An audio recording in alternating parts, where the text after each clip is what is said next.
Hi friends, welcome to Indhu's kitchen.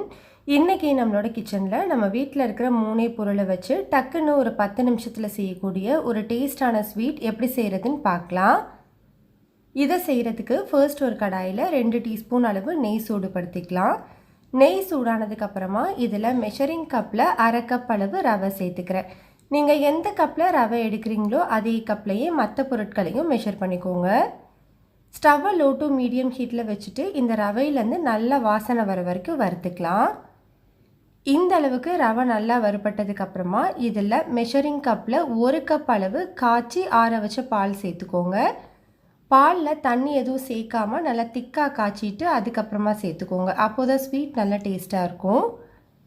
ஸ்டவ்வை low to medium ஹீட்டில் வச்சுட்டு இதில் கட்டிகள் எதுவும் இல்லாத மாதிரி நல்லா கலந்து விட்டுக்கோங்க. ஒரு 2-3 நிமிஷத்துலேயே உங்களுக்கு ரவை இந்த அளவுக்கு நல்லா திக்காக வர ஆரம்பிக்கும். இந்த டைமில் அதே மெஷரிங் கப்பில் 1/2 கப் அளவு சர்க்கரை சேர்த்துக்கலாம். 1/2 கப் ரவைக்கு 1/2 கப் அளவு சர்க்கரைங்கிறது கரெக்டாக இருக்கும். ஸ்டவ்வை லோ டு மீடியம் ஹீட்லேயே வச்சுட்டு இதில் கட்டிகள் எதுவும் இல்லாத மாதிரி நல்லா கலந்து கொடுத்துக்கோங்க. ஒரு 2-3 நிமிஷம் நீங்கள் தொடர்ந்து கிளறும் போது உங்களுக்கு இந்த அளவுக்கு திக்காக கிடைக்கும். இந்த டைமில் 2 டீஸ்பூன் அளவு நெய் சேர்த்துட்டு நல்லா கலந்துக்கலாம். நெய் சேர்த்துட்டு நல்லா ஒரு முறை கலந்து விட்டுக்கோங்க. நம்மளுக்கு கடாயில் கொஞ்சம் கூட ஒட்டாமல் அல்வா பதத்தில் வந்திருக்கு பாருங்கள். இந்த டைமில் நம்ம ஸ்டவ் ஆஃப் பண்ணிவிட்டு இதை கொஞ்சம் ஆற வச்சுக்கலாம். இது கொஞ்சம் ஆறினதுக்கு அப்புறமா நம்ம ரெடி பண்ணி வச்சுருக்கிற ரவையை 2ஆக பிரிச்சுக்கலாம். 1 டேபிள் ஸ்பூன் அளவு சூடான பாலில் ஒரு 4-5 குங்குமப்பூ சேர்த்து ஒரு 10 நிமிஷம் ஊற வச்சுருக்கேன். இந்த எல்லோ கலரை ஒரு பாதி ரவையில் சேர்த்துக்கலாம். உங்கள்கிட்ட குங்குமப்பூ இல்லை அப்படின்னா நீங்கள் எல்லோ ஃபுட் கலரோ இல்லை ஆரஞ்சு ஃபுட் கலரோ கூட யூஸ் பண்ணிக்கலாம். இப்போ இதை நல்லா இந்த மாதிரி கலந்து வச்சுக்கோங்க. பாருங்கள், நம்மளுக்கு எல்லோ கலர் ரெடியாக இருக்குது.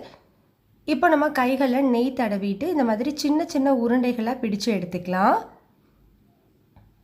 உங்களுக்கு எந்த சைஸில் ஸ்வீட் வேணுமோ அதுக்கேற்றது மாதிரி பிடிச்சு எடுத்துக்கோங்க. நான் இன்றைக்கி மீடியமான சைஸில் தான் பிடிச்சு எடுத்திருக்கேன்.